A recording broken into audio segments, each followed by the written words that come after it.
Kasus kematian tragis Dokter Umum Shanty Hastuti, 45 tahun, perlahan mulai terungkap.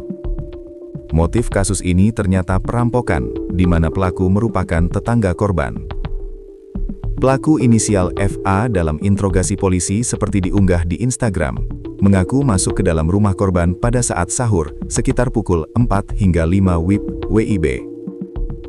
Dalam tayangan video Instagram Etnis Gayo, Rabu 25 Maret 2026, terlihat bahwa pelaku masuk ke dalam rumah dengan mencongkel jendela.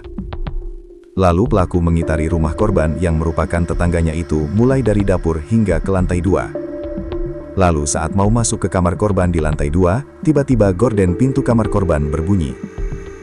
"Kenapa kau bunuh ibu itu?" tanya polisi yang menginterogasi. "Hilap aku bang," jawab pelaku FA. "Setelah kau bunuh, baru kau ambil barang?" tanya polisi lagi. "Iya bang," jelasnya. Pelaku juga menceritakan awal mula dia mencekik atau membunuh korban. "Saat saya ketahuan, bibi itu teriak. 'Jangan teriak,' saya bilang. Makin kuat dia teriak. Lalu saya cekik lehernya," jelas pelaku FA. Dikatakan pelaku, setelah korban sekarat akibat dicekik, pelaku lalu menutup mulut korban dengan kain hingga meninggal dunia di atas kasur korban. Untuk motor korban dibawa kabur saat hari kejadian pembunuhan yang dilakukan awal puasa Ramadan lalu. Dia juga mengatakan sempat kembali ke rumah tersebut beberapa hari sesudahnya, namun hanya melinjau dari klinik milik korban saja, tidak masuk ke dalam rumah. Pelaku mengaku beraksi sendirian, tidak ada yang membantu.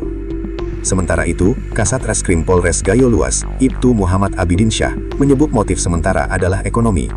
Diduga pelaku melakukan aksi karena faktor ekonomi, namun masih didalami, ujarnya. Pelaku diduga melakukan kekerasan terhadap korban hingga meninggal dunia. Pelaku FA dijerat pasal 479 ayat 3 UU nomor 1 tahun 2023 tentang KUHP, terkait pencurian dengan kekerasan yang mengakibatkan kematian.